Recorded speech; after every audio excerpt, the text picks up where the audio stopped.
What the actual heckin' crap? I bought this part for $1,000 and it failed under a year. Does this sound familiar?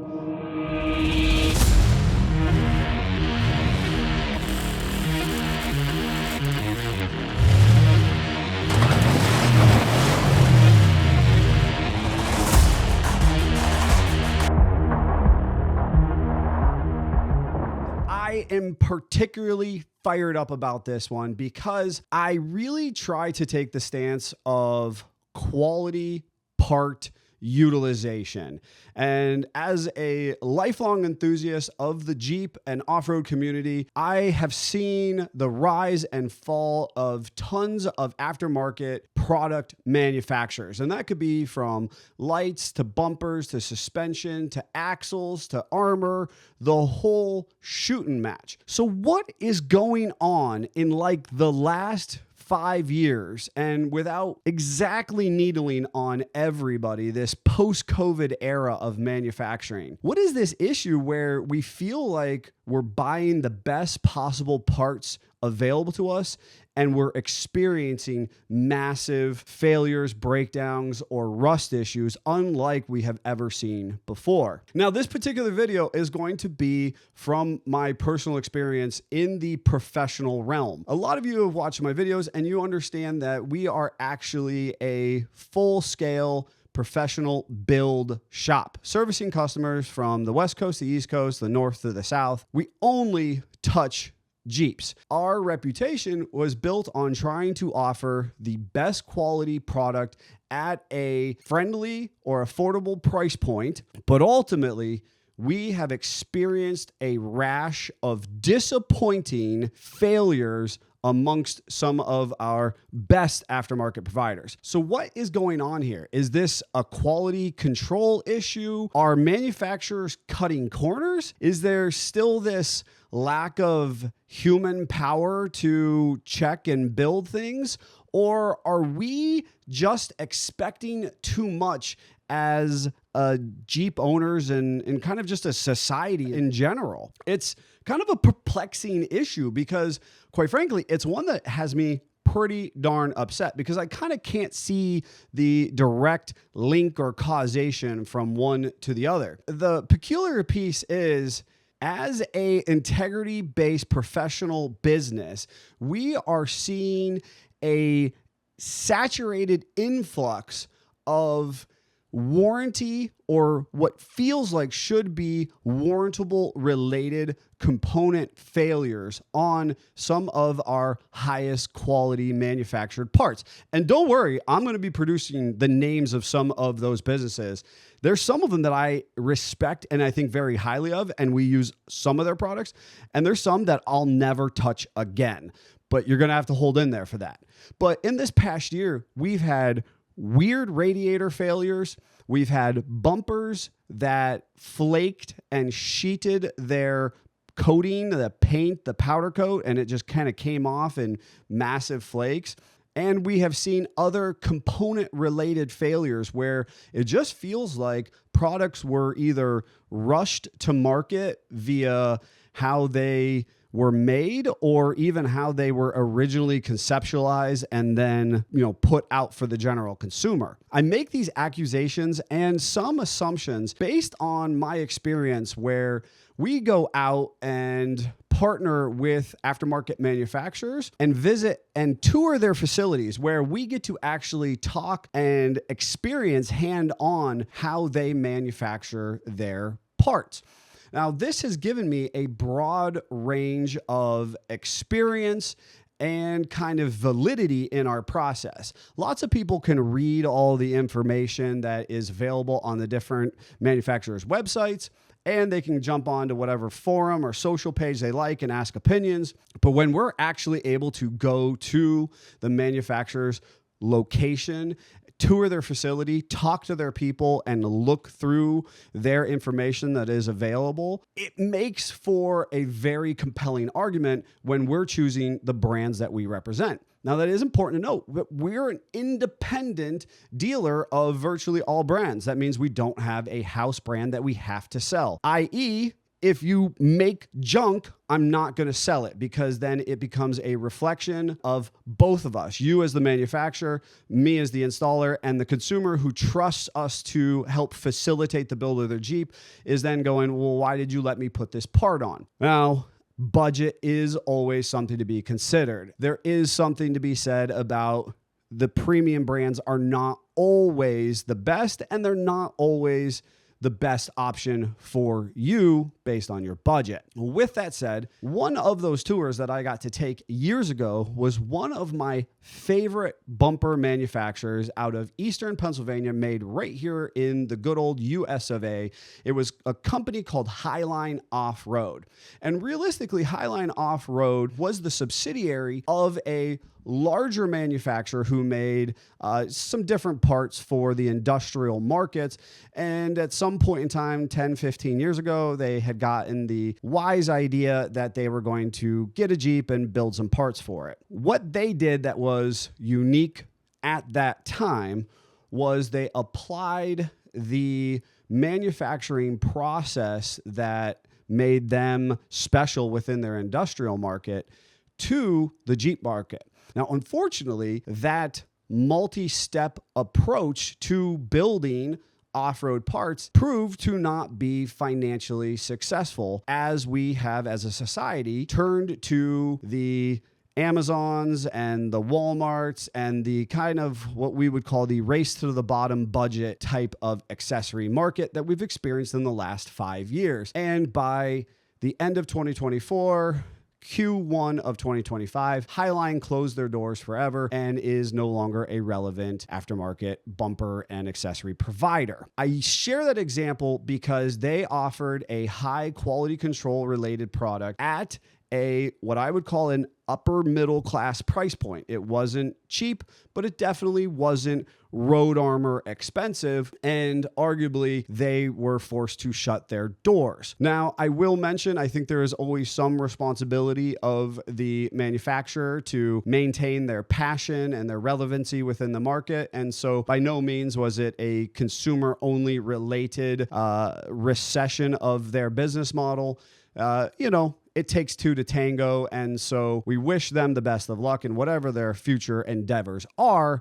But in the meantime, I use that as an example to show where a manufacturer that had very few quality control issues, who was unwilling to cut the corners, unfortunately could not make it in this modern age. We have seen in the last few years a number of large-scale manufacturers with a number of huge warranty-related issues. I'm looking at you, Warn Industries. Warn bumpers specifically are one of the rustiest bumpers that I am familiar with a premium name brand. Now, I love Warn and Warn winches, the history that they have. Quite frankly, the 8274 winch is unrivaled in my book. If you don't know, go check it out. They're import-related winches that have helped them maintain a budget-related relevancy within our current consumer market, are plagued with problems. We currently have the delamination of the free spool handles, a massive recall and lack of availability based on the wireless control system. In general, the actual exterior or coating of those most recently produced winches are lacking. Now, why that is, I don't actually have a specific answer, but I can factually tell you is one of the things that we are running into. It then makes it really challenging when a customer says, well, I can go to Harbor Freight and buy a Badlands, and I have to kind of go, yeah, you could. I still like Warn and their typical reliability. Their Spydora winch ropes are absolutely hands down the best. Unfortunately, this is a relatively compelling argument to say, yeah, those are other viable options, because quite frankly, if I'm going to spend $700 to $950, maybe I'll just spend $350 to $550 and get a product that, might last longer than that premium offering. So I don't really have grounds to make an argument against buying one of those other products. And in fact, in the last year or so, while I love representing Warn, I also will equally sell the Born and the Mile Marker, and I will encourage people that should they want to run the Harbor Freight Badlands winch, go ahead and wait for that big sale and buy it then. I'm not going to talk you out of that, because quite frankly, the manufacturers who once were known for the highest quality on the market are leaving something to be desired. Now, additionally, across the board, I am absolutely being plagued with wild freak radiator failures.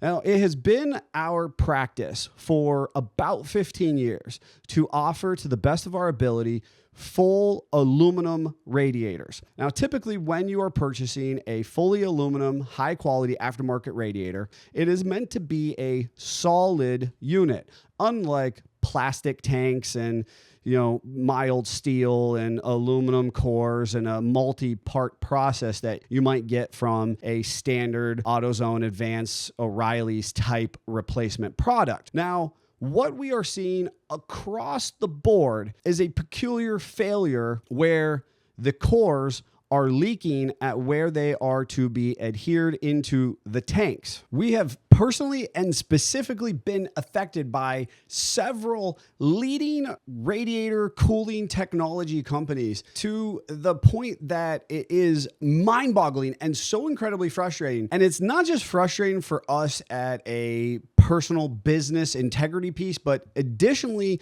for our consumers as well, because quite frankly, within the last year to, 2 years or so, we have seen Mishimoto, Griffin, Radcool, and Crown all fail prematurely.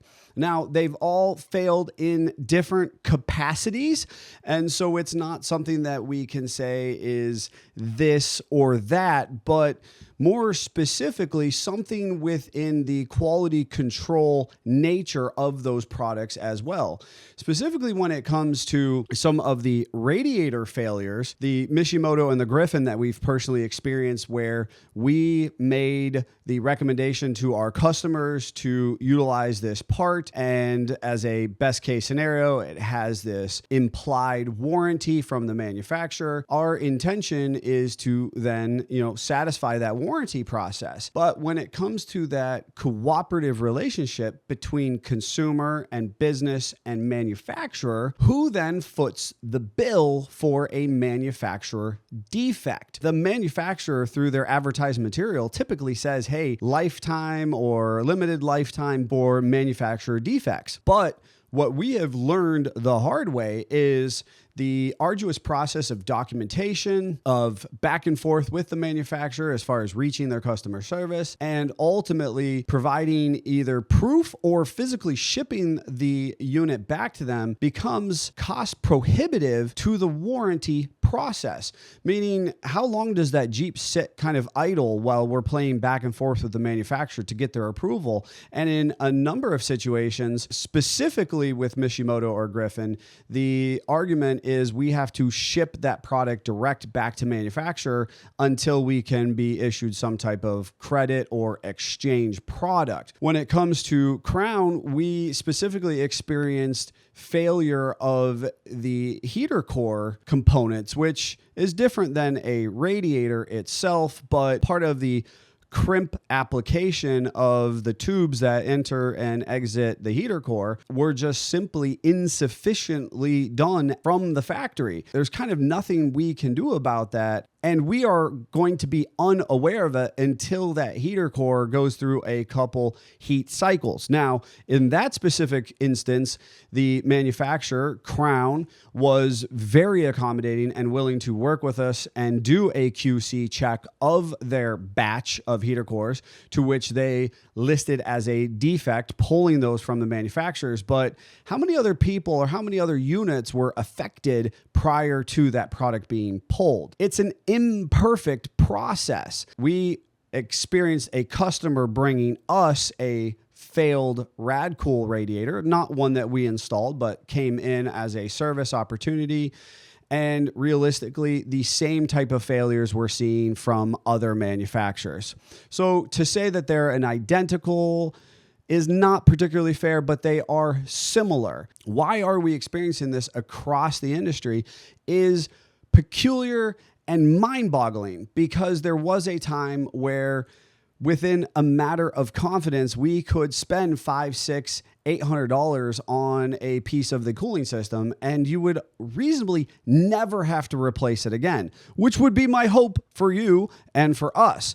The problem when it comes to kind of the professional installation piece is, yes, the manufacturer carries a warranty, but as a business, we didn't do anything wrong, especially when the manufacturer says, yep, that's absolutely a problem at the core. And, we acknowledge that, we'll exchange the product. Who then foots the bill? Does the consumer foot the bill? Does us as the business? Do we try to go halves? Is there some type of cooperative experience that we can do? It becomes very challenging, and it puts us in an uncomfortable position. Quite frankly, just recently, we've actually switched over to, in the right circumstances, simply selling your standard box store radiator, because not only does AutoZone and O'Reilly's and Advance and those folks offer some form of similar limited lifetime warranty, but they also then give you the consumer reassurance that they're going to pay a large portion of the warranty labor. So it makes for a better consumer experience. Believe me, I get it. When I am a consumer, I want to be insulated from product and manufacturer defects. And so, I'm paying once, and within reason, I would like most of my services to be satisfied with that initial transaction. So we've actually switched to having to offer import product based on what we believe are the best products on the market failing prematurely for kind of no particular reason. It's not just the cooling system, and it's not winches, but LED technology with chip failure happening earlier than ever, and interior seat coverings or soft tops not quite fitting right out of the box. And I understand that tolerances need to continue to be wide. Our expectations should not be so incredibly finite that they create obstacles to our own happiness or satisfaction. But when we are paying a premium price, there is some expectation of a premium experience. And arguably, if I've paid this premium price and I've had this quality install experience, I then, as a consumer, would hope that my product is problem-free for an appropriate period of time. Now, we used to think that tires could last 5, 7, 8, 10 years, pushing 40, 50, 60,000 miles. But by today's standards, we see that rubber starting to dry rot and have weird rubber memory or wear out, not because of wear components in the suspension, but because of the actual tire manufacturing process in as little as 2 to 3 years. It's super weird, and it is very frustrating on all levels. So here's what might be happening. And it's important to say we have no definitive answers, only observations and subjecting tons of parts and customer experiences to our own experience and knowledge to form these opinions. But I think we can say on good accord that we have a number of issues like outsourced manufacturing, supply chain logistics issues, a increased consumer demand, which inevitably creates speed to market issues, or simply put, higher demand equals rushed production, and in general, brand dilution, which is an interesting and huge topic to explore, which you probably won't be able to wholly address in this video.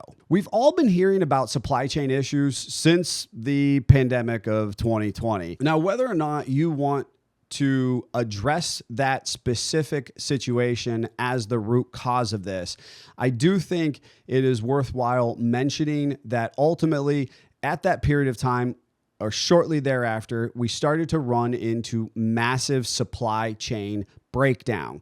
Now, there were amazing economists and political and news talking heads who attempted to explain what was going on in the world. But realistically, it just seemed like weak points within the supply chain logistics that we were accustomed to were falling apart or being exploited. That materials simply weren't available to manufacturers that were once available. And that could have been because of human personnel, businesses that had closed or were unavailable to fulfill the orders, and ultimately just a general lack of oversight of qualified people who were ensuring the process worked smoothly like we once expected. So the supply chain logistics piece in our professional experience simply has never resolved. It's ebbed and flowed. It's gotten better and then sometimes seemingly gotten worse. We've had shortages of finite valuable parts. We've had increased pricing, so which then encourages manufacturers to look for a different product that they once knew they could consume at X dollars per unit. And quite frankly, I think that this is a major portion of what causes these good quality parts to fail. Basically, the idea that I used to be able to input a certain amount of energy. Let's say it took me 3 hours to build one item. Now a manufacturer is having to spend 8 hours to manufacture that same one item. Now the numbers and the hours are completely arbitrary, so don't hold me to that, but it's a figurative example to say that what once took me a small portion of time to deliver X, Y, and Z quality part now takes me 2.5 times or so as much to deliver the same valuable part. And that's because that supply chain has become so fractured. Now, in order to try and address that, manufacturers have attempted to outsource manufacturing processes in creative ways, whether it be moving their physical production facilities. And I'm not talking about overseas, but simply from state to state or from factory to factory, or in some manufacturing processes where, this part is made on line A in Wisconsin, it's now going to be made on line M in Texas. The machines, the people, and the environment in which they are made is actually completely different. So when that company doesn't have enough inventory, then what do they turn to? That's the outsourced manufacturing. Now maybe they've moved it to a different shop who has less experience, but they need to fill a small batch, maybe 100 pieces. And now we've got a line in another state that's not used to making these parts, making the parts that we were once very much used to. Now, honestly, out of all of these conversations about why this might be happening, I think that this is one of the keys to touch on. Quite frankly, as consumers, we are constantly modifying and enhancing our vehicles and specifically our Jeeps. And so theoretically, this consumer culture that we find ourselves solidly locked into has created this massive demand that, quite frankly, manufacturers and distributors are struggling to satisfy. So therefore, it opens up a whole new onslaught of issues that arise. One, it creates knockoff competition. And so in theory, for example, Champion spark plugs, which is a pretty good brand that we utilize ourselves, are regularly sold as knockoffs on a number of websites across the internet. And so there is a lot of information out there on how to spot those knockoffs. So you think you're paying for a name brand product, but in actuality, you're receiving some type of reverse engineered secondhand knockoff. Another place where that high demand and that rush production happens, and I know this for a fact, manufacturers have cut some corners on their quality control process. If before we had to hit 100 points of quality control, now they've dialed it back and said, hey, we're only going to hit 97. Now, that's still pretty good odds. If you were in school and you got a 97% on your test, we would all be pretty happy. But that remaining 3% that the manufacturer has allowed to pass through the crack may actually negatively affect you, the consumer, or us, the business, when recommending a product. What I'm being told is that sometimes the manufacturers just have to let 100 parts go through, handle 10 of them in a failure customer service experience, and that's 90 more units in the market than they would have had if they scrapped the whole pile. I'm not saying this is right. In fact, quite frankly, I feel like it's wrong. But we as consumers are kind of holding the power. Every time we swipe and we increase or create that demand, we're actually the ones who are steering the ship of requesting these products. Additionally, when we steer the ship to the lowest quality products, think your Amazon, eBay, and other no-name bumper brands, and say we're only willing to spend $200 to $300 on it, it then takes those quality manufacturers who were operating at a standard and forces them to offer affordable alternatives if they want to remain relevant, or they go out of business, like the example I've already shared with you. Now, nobody is perfect. And my line that I always try to share in all of these situations is the measure of a quality or successful business is not how many times they do things perfectly or right the first time, but how they respond when things are going a little less than desirable or flat out wrong. And with that, some of my parting thoughts are, as an industry, we are called to do better. I think that's my biggest gripe with these high quality parts that we've been selling into the aftermarket and sharing with you, our viewers, that ultimately manufacturers have lost sight about customer service and quality follow through. I know that not every situation is going to be absolutely perfect and meet the needs of every Jeeper, but there is something to be said about businesses showing integrity and follow through when our customers are left wanting. So what have your experiences been recently? And do you have the answers as to why we're being plagued with these high quality parts failing prematurely? Don't forget to like and subscribe and ring that bell. Tune in for all the best Jeep content you could ever want. Until next time, Jeep on.